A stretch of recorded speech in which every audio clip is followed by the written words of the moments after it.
అధికార యంత్రాంగాన్ని కూడా సమాయత్తం చేసి ప్రతి ఒక్కరికి న్యాయం చేపించే దిశగా పనులు చేయడానికి వచ్చాను.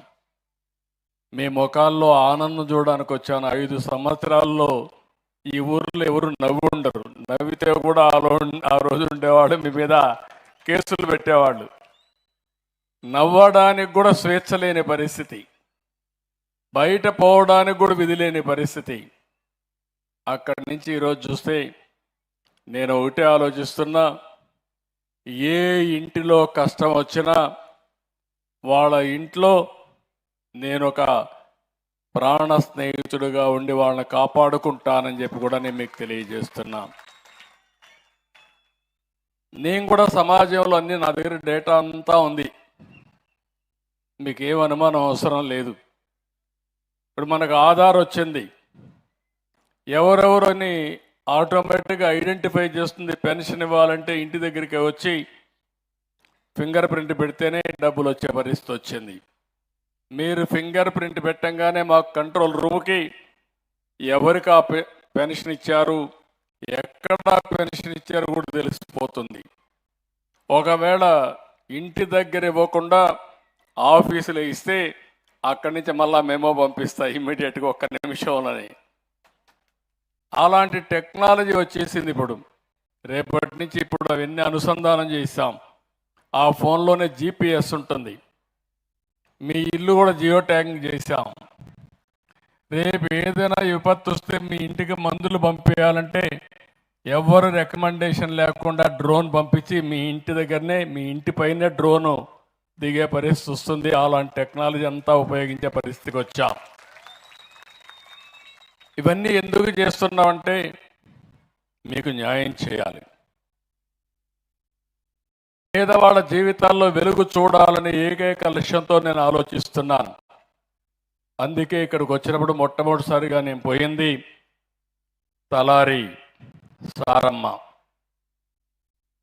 ఆవిడ 2020-21లో ఏదైతే కరోనా వచ్చిందో ఆ కరోనాలో వాళ్ళ హస్బెండ్ చనిపోయాడు. చాలా బాధేస్తుంది. కానీ 2 పిల్లలు, ఒకరు రాము అని 18 సంవత్సరాలు, 10వ తరగతి పాస్ అయ్యాడు.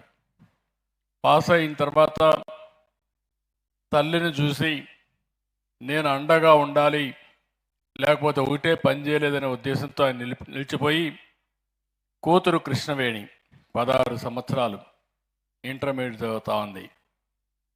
2 కలిసి ఆ అబ్బాయిని చదివించే పరిస్థితికి వచ్చారు. నేను ఆ ఇంటికి పోవడం, ఒక ఎస్సీ కులం, మాదిగ కులం వాళ్ళ ఇంటికి పోయి నేను కాసేపు స్పెండ్ చేసిన తర్వాత నాకు అవగాహన వచ్చింది. ఆ ఇంటికి డబ్బులు ఇచ్చాం, శాంక్షన్ చేశాం, అందులో కూడా బకాయిలు పెట్టారు.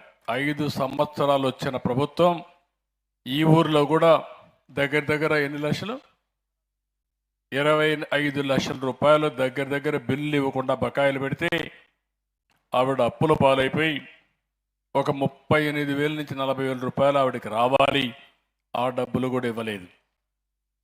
ఒక పక్క ఈ ఇబ్బందులు, ఇంకో పక్క వాళ్ళ అబ్బాయి అయితే ఇప్పుడు ఒక షాపులోకి పోయి ఈ యొక్క సెల్ ఫోన్స్ అని రిపేర్లు చేసే పరిస్థితికి వచ్చారు.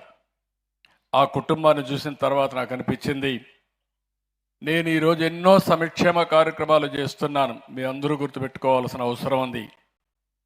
నేను కష్టపడేది నా కోసరం కాదు, నేను కష్టపడేది మీకోసరం, 5 కోట్ల ప్రజల కోసరం. ఈరోజు నేను ఏ పని చేసినా దానివల్ల మీ అందరికీ లాభం రావాలి. ఈరోజే కాకుండా భవిష్యత్తులో మీరు మీ కుటుంబం సుఖ సంతోషాలతో ఉండాలని ఏకైక లక్ష్యంతో పనిచేస్తున్నా.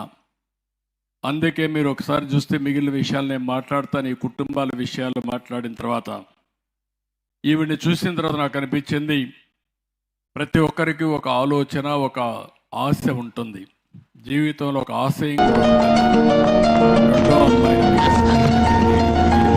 అడిగాను. ఇంటర్మీడియట్ చేస్తున్నాను, కోచింగ్ కూడా తీసుకుంటా, డాక్టర్ అవుతానని చెప్పి ఆ అమ్మాయి ధైర్యంగా చెప్పే పరిస్థితి వచ్చింది. అంటే ఒక డాక్టర్ కావాలని ఒక పేద కుటుంబం కోరుకుంటుంది. ఒకవేళ ఏదైనా జరిగితే ఆ కుటుంబానికి విధి వక్రీకరించడం తప్ప ఇంకోటి కాదు. నేను అందుకే ఆలోచించాను, వారికి ఇవ్వాల్సిన 38,38,000 రూపాయలు, 40,000 రూపాయలు రావాలి, ఇమ్మీడియట్గా శాంక్షన్ చేయమన్నాను. ఈ గ్రామంలో అందరికీ ఒక 25 లక్షల రూపాయలు బకాయిలు ఉన్నాయి. ఈ రోజే శాంక్షన్ చేస్తున్నా. అందరి పాత బకాయిలన్నీ ఇండ్లకు పూర్తి చేసే బాధ్యత ఈ ప్రభుత్వం తీసుకుంటాం.